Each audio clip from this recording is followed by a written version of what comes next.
NFL Week 14 slate. We're going to be doing a first look game by game. And yeah, it's just, the season, it's crazy. I say Week 14, and it feels like it moved along really quickly so far. But, still a lot left to go. Any overall thought sheets before we start going game by game? Yep. My thoughts is doesn't matter what your score is after 1 o'clock games. It doesn't make the slightest bit of difference. The 4 o'clock games are where, most of the action is. That's not to say that there aren't good plays in the 1 o'clock games. We'll get to them, but the key games are in the 4 o'clock window. Yeah, I think that's true. But like you said, there's definitely some spots. Oh, absolutely. Yeah, we can target. All right, let's pull up your screen, and we're going to go game by game here and see if we can figure out what we want to do here on this first look. Yeah. All right. So, Tampa Bay, Atlanta. I'll get over there. Why don't you start us off, Sheets, because I'm just going to be juggling around because all the start times are the same. Yeah. Let me just do the thing with the YouTube studio for a second. Oh, thanks. All right. Anton. This, and then, yeah, make sure that you like and subscribe to the channel, because if you don't, then you're not going to be able to chat within it. So there you go. Yep. Okay. So Tampa, Atlanta is actually not that bad. First of all, you have a Mike Evans who is just basically smashed every freaking week. I don't know where this all came from. I mean, you have it with Baker Mayfield, at quarterback, no less. And at 7,700, it seems like pretty reasonable in general. So do I want to stack Tampa? I don't know. Maybe. At Atlanta, Bijan Robinson is showing up as one of the better point per dollar plays as far as running back goes. Just want to see if Rashad White is still projected as decent. I mean, I'm sure he's projected as decent, but he's not one of my top guys right now. So for me, I guess Mike Evans just has to be always in play, either as a one-off or as part of a stack. I'm not getting to the Atlanta passing game. And again, it's the type of thing where you do want to attack Tampa through the air. Actually, I will say this, that the tight end in this game, Kyle Pitts at 3,700, that seems awfully cheap. So that's what I will say for now. Very early look. Mike Evans from Tampa, Kyle Pitts from Atlanta. Probably will abide by the funnel thing with Atlanta and probably not play Bijan Robinson at running back. That's pretty much what I think. Yeah, I was same page here. I think Rashad White is totally fine, but I don't think it's like a desperate play. I like the Evans. I think he'll be low owned. He's low owned every week. He's done really well for me this year, and he hurt me when I didn't play him like last week. I'm good with Evans. I actually don't mind Godwin either. And then on the other side, London and Pitts would be the two guys I looked at. But I don't think I want to stack this game. They all just rate to me to be adequate pieces that are going to be slightly lower owned than some of the other chalky stuff. And I will also be on the fading Bijan mostly train, although it's a little scarier with him because he lines up as a wide receiver some of the time. All right, Rams and Baltimore. Ooh, good game. Yeah, good game. I think it's a tough spot for the Rams. I want to play these receivers though. I not even so much Cup, but with Akua's, he's injured. Is that right? No, he's just questionable for next game. Yeah. I mean, right now I don't have either of these teams as my top stacks or anything like that. I think both their defenses are probably strong enough to. I think Baltimore's defense is strong enough to keep me off of the Rams. I don't know. I guess that's my initial lead here. Even though Tyree Williams, I mean he's getting all the work, but I don't know. I just don't know. And as far as Baltimore goes, Lamar's always a good play, and it's always difficult to know what to do with him. I don't want to play any of the three-headed running backs for Baltimore. So initially, I think this game is not one of my favorites. How about that? Yeah, I don't know about for DFS. I was more, just thought it was a good game overall. Yeah, no, absolutely. Yeah, just everybody seems priced pretty appropriately. I think that Kyron Williams might actually be my favorite of the Rams. I just love the workload he gets, and I like the price tag on Kupp and Nakua. As I've been pointing out, though, the Kupp has been used a little bit more like a decoy. A must-win game on the road for the Rams. I think this could be a spot where they really have to use him. So I don't mind that idea. And Beckham is going to rate really well as a 3,800 option. They've been looking more and more his way as the season went on in Baltimore. So I don't mind that. Isaiah Likely is going to get no ownership at 3,500. I just think it's always a good idea to think about Lamar with a tight end. So if you did want to play him cheap, you could play him with Beckham and or Likely really cheap, run it back with Cup, and still have plenty of money to spend everywhere else. So I don't mind this as a little bit of a game stack. And then we get now we get to talk about our guy who finally has been getting in the end zone. That they literally script plays for him to get into the end zone. Just for him to get in the end zone, nothing else. Yeah, and it's never quite enough to make me money. Right. But I think this game is a really good game, DFS wise. I think that Justin Fields, I think he's gonna be really popular actually, but I think Justin Fields is a really, really good option. I think that Detroit's defense has suffered a little bit recently. I think that DJ Moore is a good play in the wide receiver, and I think that Detroit, the run backs. Listen, obviously we prefer Detroit at home, but if they're at home, then they're going to be more popular. What can I tell you? We prefer them in a dome. We prefer it not in the Chicago weather, but whatever. We still have Laporta, who's the freaking nuts, and we still have Amon St. Brown, who's always going to run his routes and always going to get his targets, and sometimes do better than others. There's some really sneaky analysis of the last time these guys played. Like Chicago actually was better than it showed. They had multiple 10 to 12 play drives that just kind of stalled at the end. They were really moving it on Detroit. So I think that this game is very, listen, there as I think about these 1 o'clock games, there are games that can do stuff here. And I think this game can definitely do stuff. Now, I don't want 30 to 40 mile an hour winds in Chicago, obviously, but I'll take some rain. That's fine. And I think this game's listen, I know the guys I want to play. I think this is a pretty good game to deal with.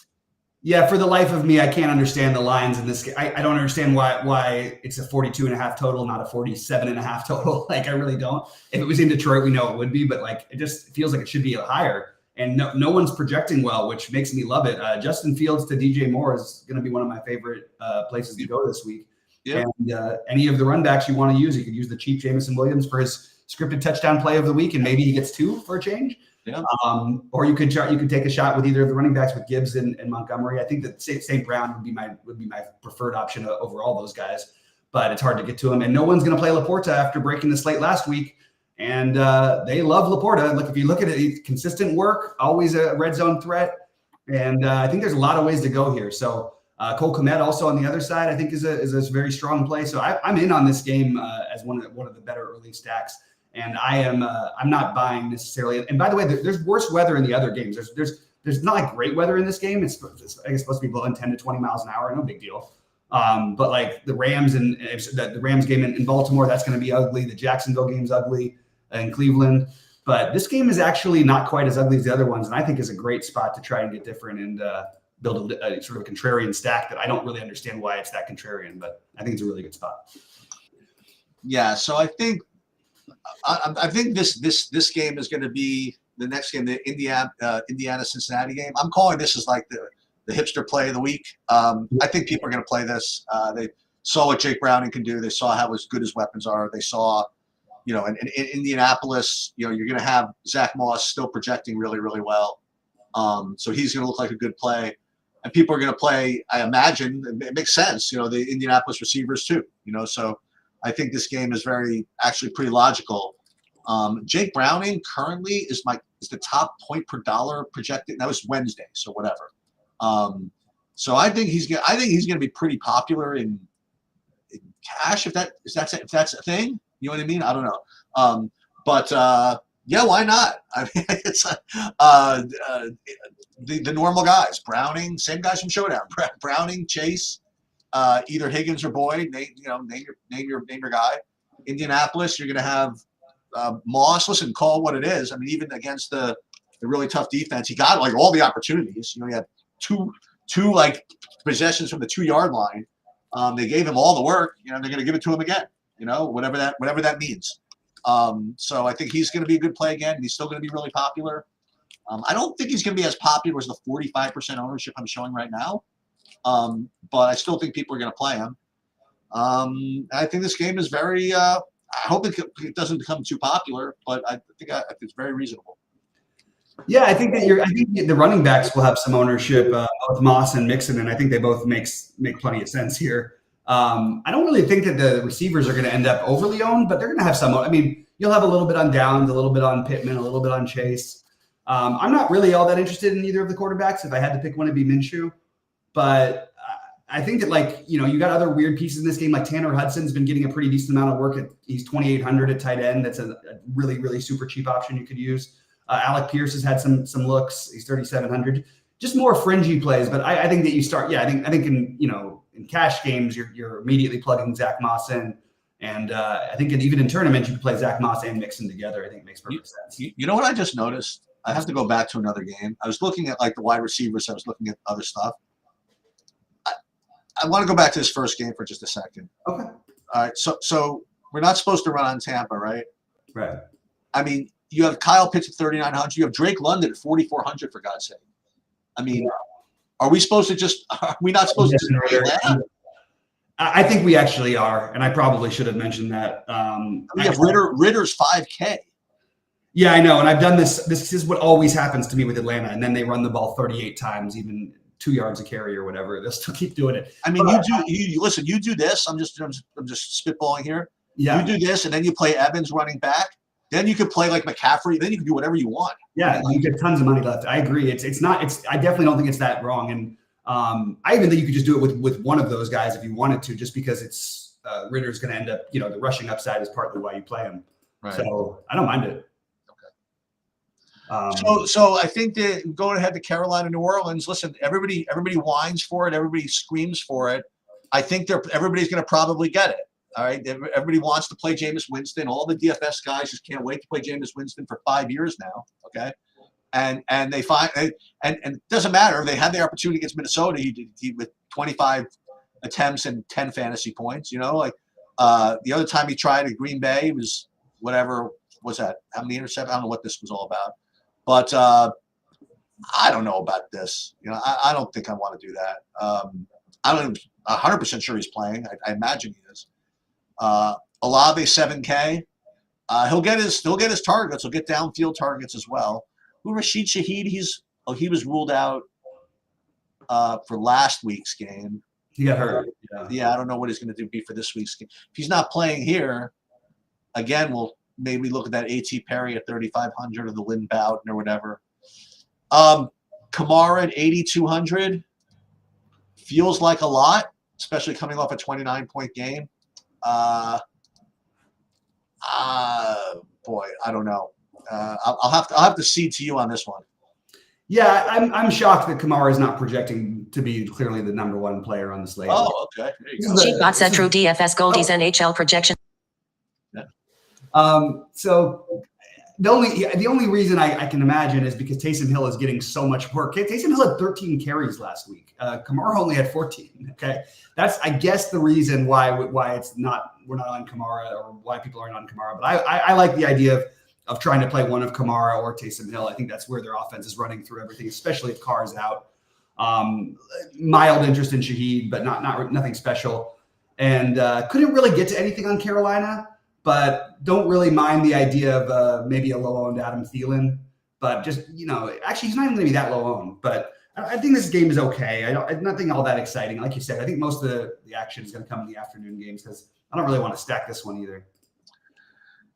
Jets, Houston. So the big news from this past week, well, not the big news. One of the bits of big news this past week was Tank Dell going on to injured reserve. That's too bad. Mm-hmm. So naturally, I look to the Houston guys first. So Collins is pretty healthy price at 7,600. Honestly, even Noah Brown got moved up, Woods got moved up. Matchup isn't great. So, I mean, I'm probably not going to play the Houston offense.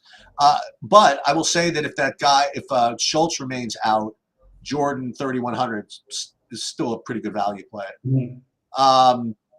As far as the Jets, I mean, once again, the only guys I would play from the Jets are Breece Hall or Garrett Wilson. Houston's defense is not great, but I don't know, man. It's a tough scene in New York. Let's put it that way. Yeah. But Breece Hall project decently, I imagine. and I'll probably end up playing. Yeah, I'm with you. I actually like both Breece Hall and Garrett Wilson. It feels very weird to like any players for a team with a 13 projected total. I also think I totally understand why Houston is so much lower owned finally, but maybe worth just getting a stack or two just because we haven't been able to play them at low ownership in a long time now, and it's still an unbelievably awesome offense. I know it's a really good defense, but just occurred to me. I don't think I'm actually gonna plan for it, but wouldn't mind if you wanted to take one, Noah Brown, Nico Collins, CJ Stroud, run it back with Breece Hall kind of lineup. I think it's viable on this slate, but not overly excited about any of it, to be honest. Vikings in LA. I'm sorry, in Vegas. Yep. So we very well might have Justin Jefferson back. So Justin Jefferson back means that he's in play, and that's just the bottom line. Not the bottom line, but it's the middle line, at least. He's awesome. He should be cheap. He should be more expensive. Vegas gives up yards, so I think he's good. I think that on the Vegas side, I think Devontae Adams at 7,500 is just way too cheap. I know we had only 7 targets his last game, but double digits targets the 2 games before that. And listen, the coach does like to run the ball. So I think Jacobs is going to show up as a good play, but I think Devontae Adams is pretty good here. So I could play. I don't want to play the quarterbacks really, but I think both those high-priced wide receivers are really good. And as we've already seen, I mean, you could play other stuff to get you access to these guys. And I like both of them actually.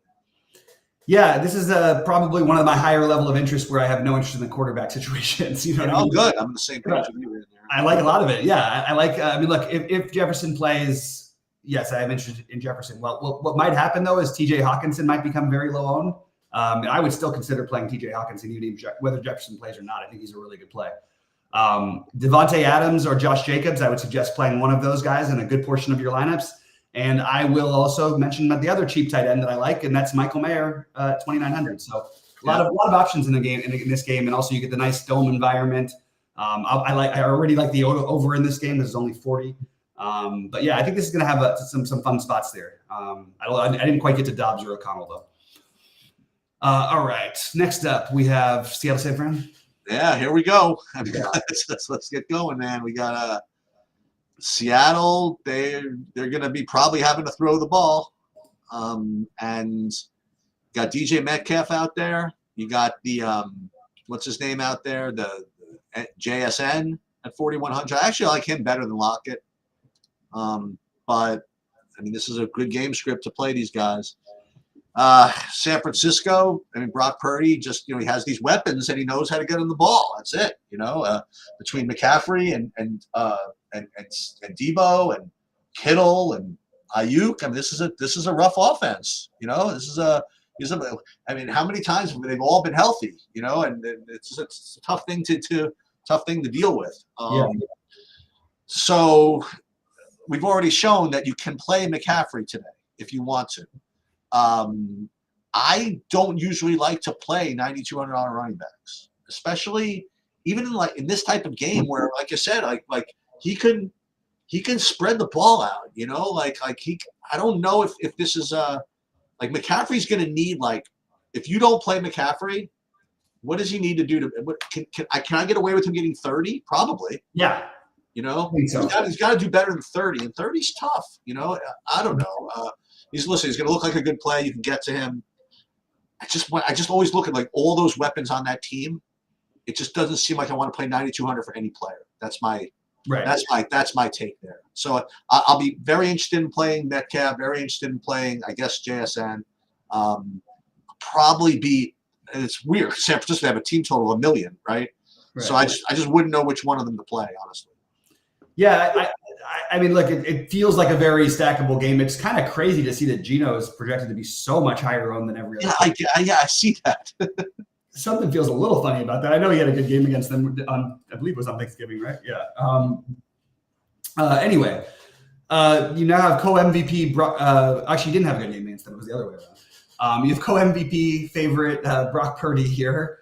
Everything makes sense here. I'm not going to argue with any of these plays. I have this as an interesting game stack. Seattle's 10.5-point underdog, which is probably about right. I don't think anybody should be within 10 of San Francisco at home, basically, at the moment. My favorite play is probably Debo.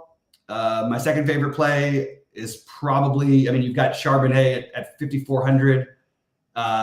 It's really hard to avoid the Seattle stuff. And then I like the Metcalf play, but now it seems like everyone's going to after we got to see he had a monster game last week. So I think Debo on the Niners would go Debo, then McCaffrey, then Kittle for me.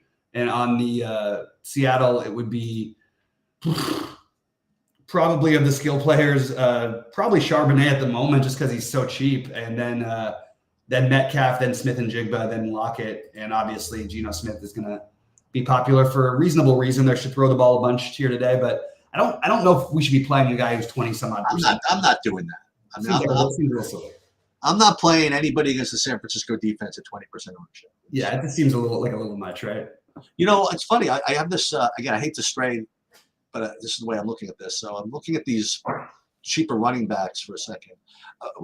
Interesting to note that Deontay Foreman for Chicago again. He might be out again. And then I'm looking. One other thing again, just in case I forget.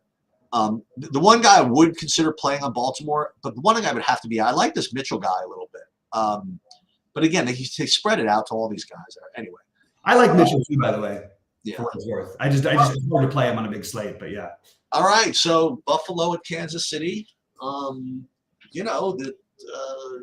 usual story with Kansas City.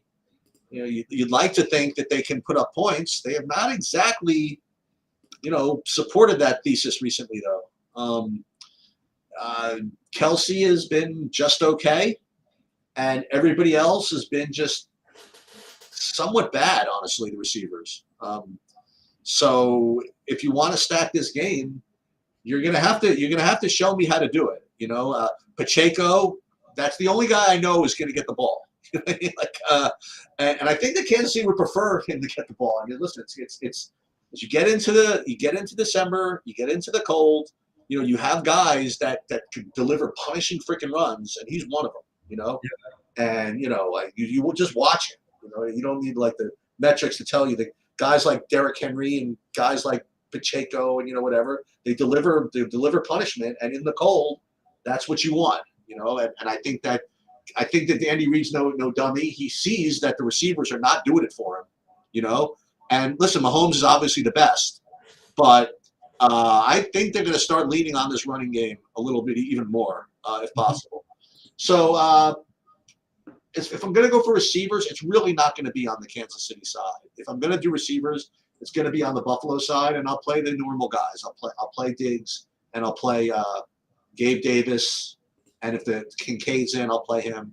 Not playing the Buffalo running back, but the reality is that Josh Allen is the best. I think the best fantasy quarterback. You could argue guys like Lamar and Hurts or whatever, but it's kind of hard to not play Josh Allen when he's in a game. so yeah.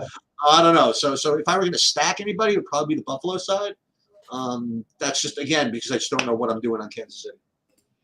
Yep. I am very. I'm going to just be overweight this game. I can tell you guys right now. I'm going to find a way to do it. No one's Diggs is going to be hard to get to. No one wants to play him. Gabe Davis had the greatest fantasy game in the history of wide receivers against this Kansas City team a couple years ago in the playoffs. Obviously, the revenge factor from the Buffalo feeling like they should have won that Super Bowl. This is sort of like a must-win game kind of for both teams. Really must-win for Buffalo, but Kansas City is starting to slip a little bit too. And Kansas City is a 1.5-point favorite. They're giving Buffalo a lot of respect here. A lot of respect. I like it. So I will dabble around with some of the Kansas City receivers. Rashee Rice would be my favorite. People are going to say, "Oh, Buffalo's tough against the pass and not so good against the run." Well, don't forget you're missing 2 cornerbacks there, so it's a different team a little bit. So I will gamble with a little bit of the Rice and Watson. Kelsey and Kincaid are probably the best receiving option or the safest receiving options here. But I like the idea of mixing in all the receivers, and I'll have this game stacked a bunch of ways. Although I don't know how much Mahomes I'm going to have. I'm definitely going to be leaning much more on Josh Allen. I think they're just going to have him do everything, and I'd be surprised if he's not. if he's not the highest scoring quarterback of the week, he's probably second. He's going to score a lot of fantasy points this week. One thing I will look at is that if McKinnon is back, that will take away a little bit of my Pacheco, obviously. Yes. But aside from that, I think that if in fact they can get it going, I think Pacheco is going to be the guy to get it going. Absolutely. All right, we got one more: Denver and the Chargers. I've heard some takes that you're supposed to play Austin Eckler this week because he's like cheaper than he ever has been, and Denver's defense isn't whatever. And I think someone's gonna have to prove this to me that he can do something right now. I don't think I'm gonna get there. I will say that the Chargers, listen, they're coming off the miserable game. I mean, the whole game was miserable, though. Yeah. But their offense, again, like with the exception of the one game where you had them, they smashed against Detroit. They've been pretty pedestrian this year. The one thing I will say is that if they can get Keenan Allen the ball, they will get Keenan Allen the ball. I just don't feel like this is a game that's going to go off. On the Denver side, I think all these guys are pretty decent plays. Like Javonte Williams is a decent place. Sutton 6,100 seems a little maybe fair, I guess. Judy 4,700. Right, that's a little bit of value. Okay, that's something I would consider. I don't know. Doesn't it feel like this game there's just like a 2-game slate, or if this is a showdown, everybody would play this to like score 55 points. Right. But because it's part of a classic slate, maybe people don't get to it. I don't know. What do you think about this game? I always like the Chargers at home. They do tend to have a lot better output at home. They're not a team that's made for the cold or going on the road and things like that. Even though their home is not really home either, because you're going to have a lot more Denver fans than you will Charger fans there. But I'm sort of into the piece. I like the low-owned Eckler idea, actually. Everybody's going to pay down. Javonte Williams is another one of the running backs that's going to look really great. All these cheap running backs are going to be where everybody goes. If you played like an Eckler-Kamara lineup and used value at receiver, no one's going to do that. And I think it's a really interesting way to build. Really like Sutton. Keenan Allen, I thought is decent. And I will probably end up with a stack or two of this game, and maybe a little bit more on the Denver side than the Chargers. The Judy thing, look, I think we're just trying to make something up here at this point. Why are we acting like this guy's a real receiver? You know what I mean? He's his high of the season is 13 fantasy points. I don't care that he's 4,700. I would rather play Mims at 3,300 and take that shot. They're basically both similarly unproductive all the time. Judy may get there to this week or one of these weeks, but I'm not buying that chalky dad stuff. He just never gets there. I do think Sutton is clearly their number one, and I really like Sutton. So that's the way I would probably. All right. So let me wrap up my so from the 1 o'clock games forward. So I'm glad we went through this. Tampa, Atlanta, I like the Atlanta side. Chicago, Detroit, I like that game. Indiana, Cincinnati, I like that game. First of all, we didn't talk at all about Jacksonville, Cleveland. I thought I'd let you know that. I guess we just must have skipped it, I guess. Probably for good reason. I have no interest in anything from that game, so that's fine. Right? Probably for good reason. Rams, Baltimore is just going to probably fall off for me. Carolina, New Orleans is going to fall off for me. Jets, Houston, no. And then you get into the late games where I have probably Denver, LAC is one that's going to drop off. I will have some interest in the Buffalo, Kansas City game, but probably not as much as the field. Actually, I shouldn't say that because, as you mentioned, Diggs is going to be tough to get to. He might not be very popular at all. I think fading San Francisco is going to be kind of tough to do, but I might do it. And I think that the Minnesota-Vegas game, you have those two receivers that can that have a lot of pride. You know what I mean? And I think that both of them can go off here. And technically, they're both competing for something still. They really are. They're contending a little bit. Yeah. I like that. It should be a fun week. I have Detroit, Chicago, Denver, LA Chargers, KC, Buffalo, Seattle, San Francisco as the games where you're getting most of the things from.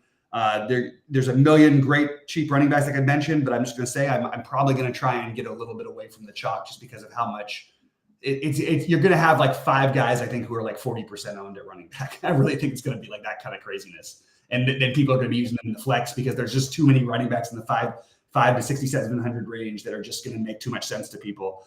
So I like that get weird idea of maybe playing the the other side, the Kamara and the Eckler. I think that's I got one more for you. Sure. Okay? So let me go back to the Jacksonville Cleveland game for just a minute. Okay. Oh, you got to play there. Yeah. If in fact, well, I know CJ Beathard's not great or anything like that, but if in fact Kirk is out like he is, I mean, I know what I saw. Right. And Parker Washington is 3K. That's interesting. Yeah. I mean, he's literally 3K. Yeah. I know what I saw. You know what I mean? Like so. Yeah. I don't get hopeless matchup, hopeless quarterback, all of it. But Zay Jones is 3,700 and Parker Washington is 3K. I'll just leave the analysis at that. Sounds good to me. All right, guys. Well, good luck this week. We'll see you Sunday morning at 11 a.m. Eastern time. I'm sorry, I'm not feeling so hot. So I think I'm ready to get out of here. Sheets, anything else you wanted to touch on before we get out of here? No, we're good. All right. Good luck today, everybody. Or good luck this weekend, everybody.